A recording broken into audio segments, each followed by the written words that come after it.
BSc part 3 के सभी विद्यार्थियों का आज के इस वीडियो में हार्दिक स्वागत है।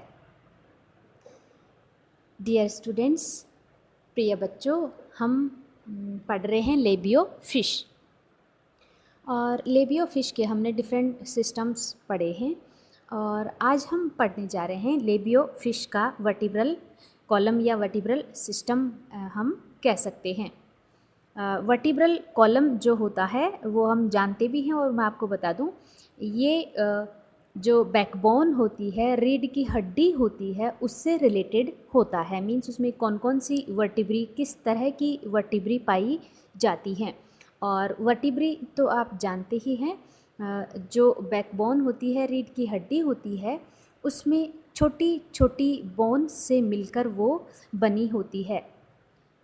उन छोटी छोटी बोन्स को हम वर्टिब्री कहते हैं। तो उन सारी वर्टिब्री से मिलकर बना होता है वर्टिब्रल कॉलम। कंप्लीट फुल जो है उसे हम वर्टिब्रल कॉलम कहते हैं। पूरी जो बैकबोन है उसे हम वर्टिब्रल कॉलम कहते हैं, क्योंकि वो डिफरेंट वर्टिब्री से मिलकर बना होता है। लेबियो फिश का जो वर्टिब्रल कॉलम होता है वो बोन्स से बना होता है, क्योंकि ये एक बोनी फिश है। हम पहले भी बात कर चुके हैं, फिशेस की दो कैटेगरीज होती हैं, कार्टिलेजिनस फिशेस और बोनी फिशेस। तो लेबियो एक बोनी फिश है जिसका एंडोस्केलेटन, जिसका अंतः कंकाल बोन्स से बना होता है। तो इसका वर्टिब्रल कॉलम भी बोन्स से बना होता है और इसमें नियर अबाउट 37 से 38 वर्टिब्री इसमें पाई जाती है। अब इन वर्टिब्रीज की भी अलग अलग कैटेगरी होती है, जैसे ट्रंक वर्टिब्री है, कॉडल वर्टिब्री है। ट्रंक वर्टिब्री इसके ट्रंक से रिलेटेड होती हैं और ट्रंक जिसे हम धड़ कहते हैं। कॉडल वर्टिब्री जो पूंछ से रिलेटेड होती हैं। ट्रंक वर्टिब्री, कॉडल वर्टिब्री और वेबेरियन ऑसिकल। वेबेरियन ऑसिकल मैं आपको बता दूं पहले।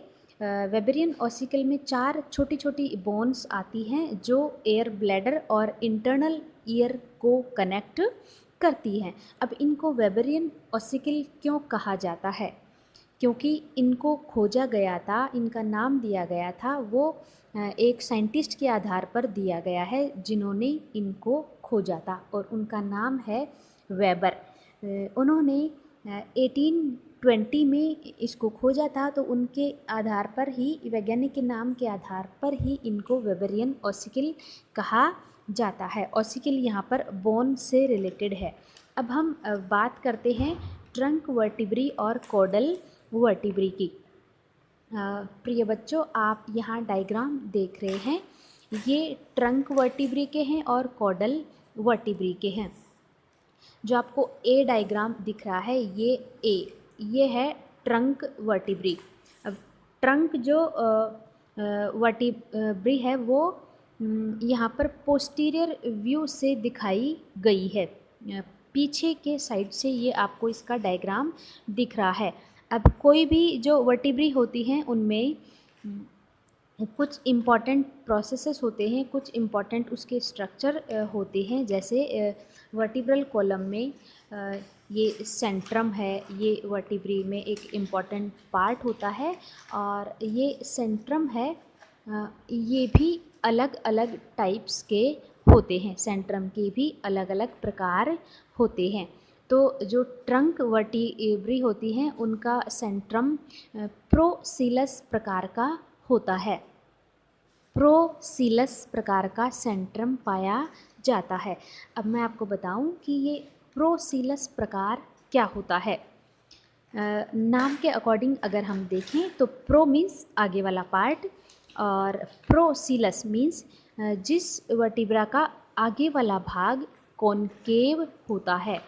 कॉनकेव और कॉन्वेक्स तो आप जानते होंगे, ये लेंस के प्रकार के आधार पर इनका नाम होता है।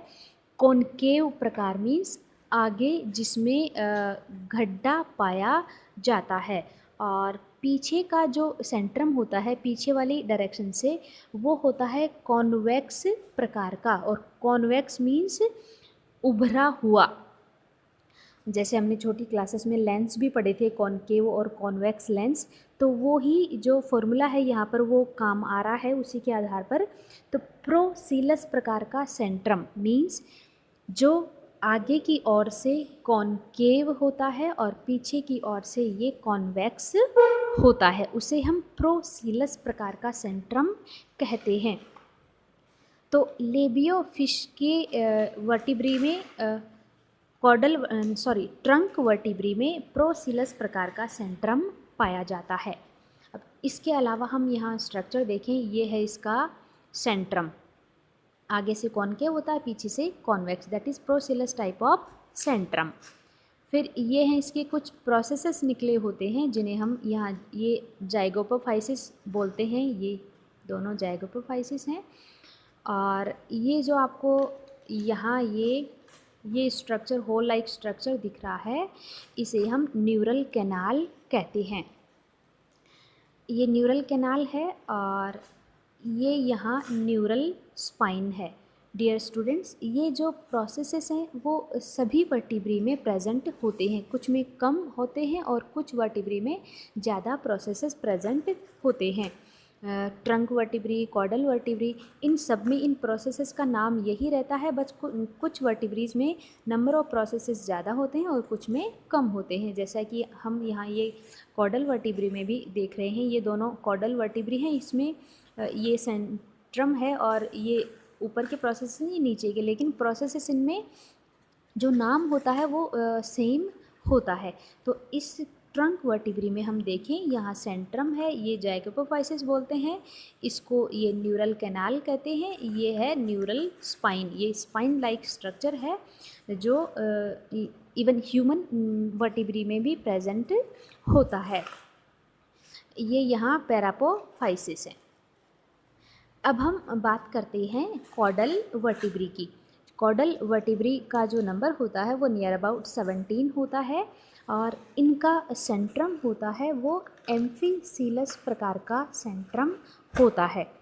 एम्फीसीलस प्रकार मीन्स जिन सेंट्रम में आगे और पीछे दोनों के जो पोर्शन होते हैं सेंट्रम के वो कॉनकेव प्रकार के होते हैं, कॉनकेव अवतल जिसे हम कहते हैं, कॉनकेव प्रकार के होते हैं, उस प्रकार के सेंट्रम को हम एम्फीसीलस टाइप ऑफ सेंट्रम कहते हैं। और बाकी के ये जो प्रोसेसेस हैं वो अपर जो प्रोसेसेस है वो सेम है ट्रंक वर्टिब्री के, जैसे ये जाइगोपोफाइसिस है, यहाँ पर ये न्यूरल कैनाल है, ये न्यूरल स्पाइन है और नीचे इसमें ये हीमल कैनाल प्रेजेंट है, ये हीमल आर्क है और ये हीमल स्पाइन होता है। तो ये है कॉर्डल वर्टिब्री, ये तो टिपिकल कॉर्डल वर्टिब्री है। और जो सी है वो फर्स्ट कॉर्डल वर्टिब्री होती है, ये वाली सी ये फर्स्ट कॉर्डल वर्टिब्री है। इसमें हल्का सा ये वेरिएशन आपको स्ट्रक्चर में दिख रहा है, ये हीमल जो स्पाइन है वो बाइफरकेटेड है और ये हीमल कनेक्शन है, इतना सा इसमें डिफरेंस है। तो डियर स्टूडेंट्स, ये वर्टिब्रल कॉलम है लेबियो फिश का। फिर नेक्स्ट हम पढ़ते हैं इसकी पेक्टोरल गर्डल। पेक्टोरल गर्डल का ये आप नोट्स, इसको वीडियो को पॉज करके आप नोट्स यहाँ पर ये लिख सकते हैं। ये हम इसका स्ट्रक्चर समझते हैं। पेक्टोरल गर्डल जो होती है वो 4 लिम्स से रिलेटेड होती है, ह्यूमन बीइंग में भी ये प्रेजेंट होती है। पेक्टोरल गर्डल किससे रिलेटेड होती है? 4 लिम्ब से, अग्र पादों से रिलेटेड होती है। जैसे हमारा जो कंधा है, हमारे कंधे से हमारा जो 4 लिम्ब है, मीन्स हमारे हाथ जहाँ से अटैच होते हैं हमारे कंधे से, वहाँ पर उस जॉइंट पर पाई जाती है पेक्टोरल गर्डल। ऐसे ही पेल्विक गर्डल जो हिप जॉइंट पर पाई जाती है प्रेजेंट होती है। तो ऐसे ही फिशेस में भी पेक्टोरल गर्डल और पेल्विक गर्डल प्रेजेंट होती हैं। जो पेक्टोरल गर्डल होती है वो इसका पेक्टोरल फिन होता है उससे रिलेटेड होती है, और इसकी पेल्विक जो गर्डल है वो इसके पेल्विक फिन से रिलेटेड होती है। पेल्विक फिन जहाँ पाया जाता है उसके अटैचमेंट पर पेल्विक गर्डल प्रेजेंट होती है। ये बोन से बनी होती है। और हम जानते हैं कि फिशेस में 2 पेक्टोरल फिन होते हैं और 2 ही पेल्विक फिन होते हैं। तो इसी तरह से जो पेक्टोरल गर्डल है वो पेयर्ड होती है, मींस आधा पेक्टोरल गर्डल लेफ़्ट साइड में और आधा पेक्टोरल गर्डल राइट साइड में। तो इसे हम यूँ कह सकते हैं कि ईच हाफ, प्रत्येक आधा भाग, और दोनों मिलकर के बनाते हैं कंप्लीट पेक्टोरल गर्डल। जैसे आपको ये पेल्विक गर्डल में और अच्छे से समझ आएगा कि कैसे ये आधे आधे प्रेजेंट होते हैं। तो हम यहाँ ये देखते हैं कि पेक्टोरल गर्डल के जो बोन्स हैं वो कौन सी 3 इम्पॉर्टेंट बोन इसमें पाई जाती हैं। तो पेक्टोरल गर्डल में 3 इम्पॉर्टेंट बोन जो होती हैं वो होती हैं स्कैपुला, कोरेकॉइड और मीजो कोरेकॉइड। स्कैपुला, कोरेकॉइड और मीजो कोरेकॉइड, जैसे आपको यहाँ भी दिख रहा है, ये स्कैपुला, कोरेकॉइड और ये मीजो कोरेकॉइड, ये 3 इसकी इम्पॉर्टेंट बोन होती हैं। ये देखिए स्टूडेंट्स, ये है स्कैपुला, ये यहाँ ये है स्कैपुला। अब स्कैपुला के एंटीरियर साइड में ये प्रेजेंट होती है ये कोरेकॉइड बोन, और कोरेकॉइड बोन के ऊपर प्रेजेंट होती है मीजो कोरेकॉइड। ये यहाँ प्रेजेंट है स्कैपुलर फोरामेन। फोरामेन्स मीन्स छिद्र, जहाँ से होके नर्व्स निकलती हैं। अब यहाँ हम एक और इम्पॉर्टेंट स्ट्रक्चर देख रहे हैं, ये तो ये क्या होता है, ये है फिश का पेक्टोरल फिन। जैसा कि मैंने आपको पहले अभी बताया, पेक्टोरल गर्डल पेक्टोरल फिन से रिलेटेड या उससे जॉइंट किए हुए होती है, उसको सपोर्ट ये देती है।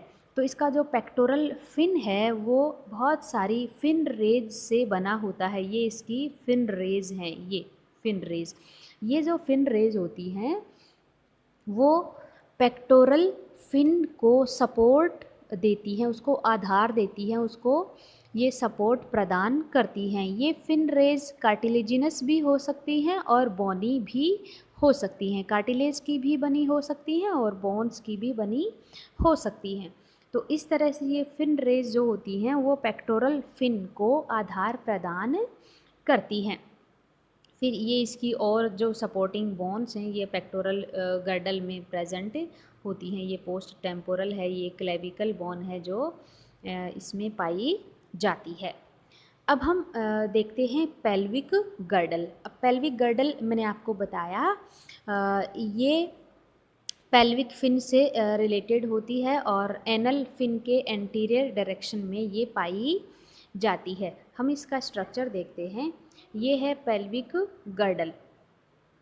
जैसा कि पेक्टोरल गर्डल भी 2 अर्धांशों से बनी होती है ईच हाफ, वैसे ही पेल्विक गर्डल भी ये 2 अर्धांशों से बनी होती है। आधा आधा भाग, जैसे इसका आधा भाग ये है और आधा भाग इसका ये वाला है। इसकी इम्पॉर्टेंट बोन होती है पेल्विक बोन, ये आपको दिख रही है, ये है पेल्विक बोन। अब आप इस पेल्विक बोन में देख रहे हैं, जो पेल्विक बोन है वो एंटीरियर साइड से बाइफर्केटेड होती है। यहाँ पर ये इसका फर्केशन दिख रहा है, ये बाइफर्केटेड बोन होती है, मीन्स आगे से इसमें फोर्क लाइक स्ट्रक्चर प्रेजेंट होते हैं। तो ये इसकी पेल्विक बोन, ये इम्पॉर्टेंट स्ट्रक्चर होता है। दूसरा हम देखें, ये पेल्विक बोन का ये पोस्टीरियर जो बोन है, यहाँ ये पोस्टीरियर इसका जो पार्ट है वो कार्टिलेज से ये बना होता है। ये है पेल्विक कार्टिलेज, ये इस भाग में भी यहाँ प्रेजेंट है और इस भाग में भी ये प्रेजेंट है। अब हम देखें कि पेल्विक बोन है वो पेल्विक फिन से रिलेटेड है, पेल्विक फिन इससे अटैच्ड होता है। ये है पेल्विक फिन, जैसा कि हमने अभी पेक्टोरल फिन में भी देखा था, पेक्टोरल गर्डल से पेक्टोरल फिन अटैच्ड था। यहाँ पेल्विक बोन से पेल्विक फिन अटैच्ड है।